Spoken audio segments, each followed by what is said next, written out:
Hello friend, कैसे हैं आप लोग।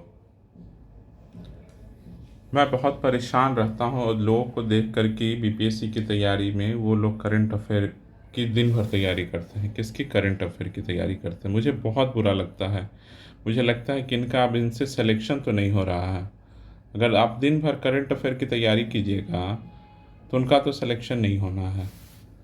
और वैसे बच्चे खासकर जिनका पहली बार दे रहे हैं, फर्स्ट अटेम्प्ट है, या जो जिनका पिछले 2 अटेम्प्ट में नहीं हुआ सिलेक्शन, क्योंकि आपका बेसिक अभी कमज़ोर है। तो मैं इन्हीं सब मुद्दों को लेकर आज ये वीडियो बना रहा हूँ और आप लोगों को बता रहा हूँ। बात मानिए, बहुत अनुभव है मुझे बीपीएससी देने का और मैंने बहुत बार हमेशा प्रीलिम्स क्लियर किया हूँ, हमेशा। समझ रहे हैं, हर बार प्रीलिम्स क्लियर किया हूँ, मेंस भी क्लियर किया हूँ, 2 बार मेंस क्लियर किया हूँ। लेकिन प्रीलिम्स की सिलेक्शन में कभी भी ये ज़रूरी नहीं है कि आप करंट अफेयर दिन भर करते रहें।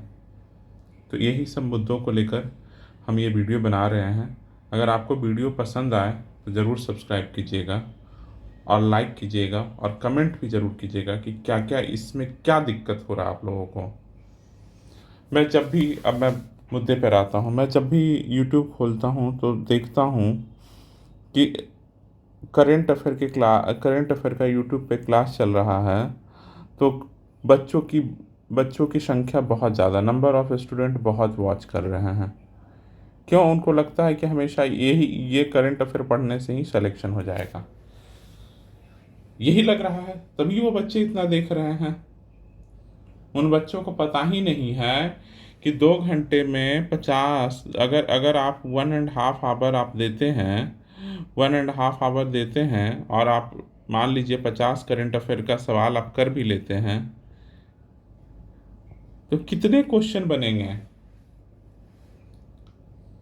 कितने क्वेश्चन बनेंगे 50 क्वेश्चन से। करंट अफेयर का कोई छोर है और छोर है।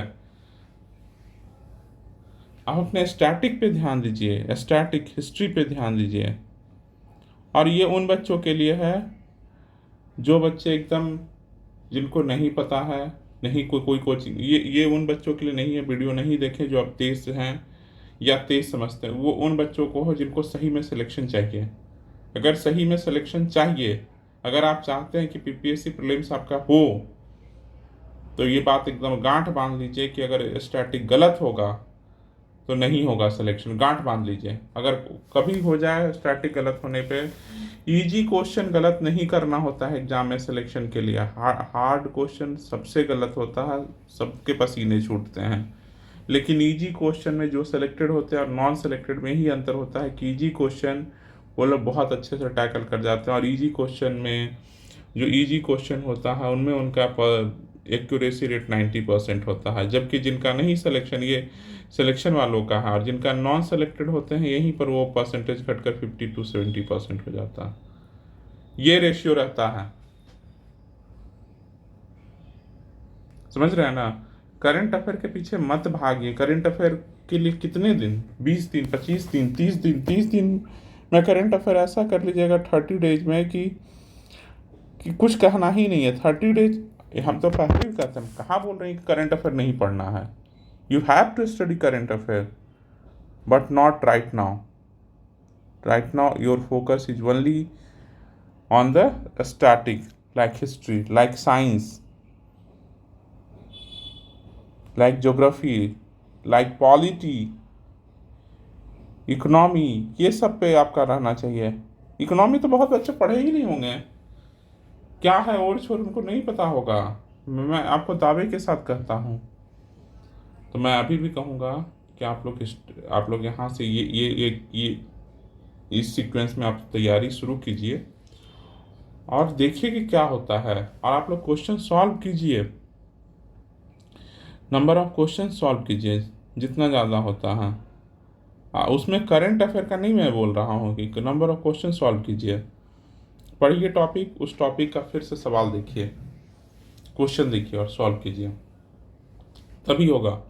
और इसमें एकदम एक लाइन है, स्टार मार्क में है, जो बच्चे तेज हैं या तेज समझते हैं उनके लिए वीडियो नहीं है, वो कृपया ये वीडियो नहीं देखें।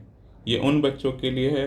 मैं इस चैनल का नाम ही रखा हूँ बुक का स्टूडेंट। वो उन बच्चों को जो अपने आप को थोड़ा कमज़ोर समझते हैं, उनको लगता है कि उनका सिलेक्शन नहीं हो रहा है। मैं उन बच्चों के लिए हूँ ही नहीं। मेरे दादाजी हमेशा कहते थे कि तेज बच्चों को ज्ञान देने से कुछ भी फ़ायदा नहीं है, तेज तो तेज हैं। उन बच्चों को हमेशा ज्ञान दो जो कमज़ोर होते हैं, जिनको साधन की नहीं पता का नहीं मालूम, उनका साधन मैं बनूंगा। और मैं एकदम कह रहा हूँ, अगर आप लोग, मैं उन बच्चों के लिए जो तैयारी सिर्फ इस चैनल को अगर देख के करना चाहते हैं, तो मैं हर दिन आप लोगों को बस बताऊंगा कि टॉपिक कौन सा करना है और उन टॉपिक का मेन मुद्दा क्या है, वो भी मैं शाम को लेकर आऊँगा।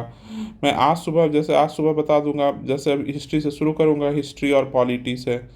हिस्ट्री में बता दिया कि पढ़ लीजिए आप लोग, जो आंदोलन हुआ है, जो सुधार हुआ, समाज सुधार आंदोलन, ये पढ़ लीजिए। आप लोग पढ़ें स्पेक्ट्रम। उसके बाद में आकर शाम में इसमें क्या क्या इम्पोर्टेंट चीज़ था, आप लोग उसको ध्यान दिए हैं कि नहीं, मैं वो भी बता दूंगा। मैं पॉलिटी में बता दिया कि आप लोग राष्ट्रपति और राज्यपाल पढ़ लीजिए, एक साथ पढ़ना है इसको। फिर मैं शाम में आके ये भी बता दूंगा कि इसमें इम्पोर्टेंट चीज़ ये सब आप लोगों ने देख लिया है, यही क्वेश्चन है। आप लोग शुरू तो करो, शुरू करोगे तभी तो मैं कुछ करूँगा, ऐसे तो नहीं हो पाएगा। मेरे शुरू करने से नहीं, आप लोगों के शुरू करने से होगा। समझ गया ना? आप लोग कमेंट सेक्शन में आकर बताइए कि कितनों को इस तरह का मैं डेली शेड्यूल लेकर आऊँ और आप लोगों का तैयारी, आप लोग उस पूरे शेड्यूल के अनुसार चलेंगे तो मैं लेकर आऊँगा। आप लोगों को लगता है कि आना चाहिए तो कमेंट ज़रूर कीजिएगा। चलिए, ज़्यादा मैं बोलूँगा नहीं। मुझे बहुत बुरा लगा कि जो देखता हूँ बच्चों करंट अफेयर के पीछे बहुत पागलों की तरह भाग रहे हैं, पता नहीं क्यों। चलिए, थैंक यू। और चैनल को सब्सक्राइब कीजिए। देखते हैं तो चैनल को सब्सक्राइब कीजिए, तभी तो मुझे मोटिवेशन मिलेगा, मुझे पता चलेगा कितने लोग देख रहे हैं, कितने लोगों तक मेरी रीच पहुंच रही है। चलिए, थैंक यू, बाय।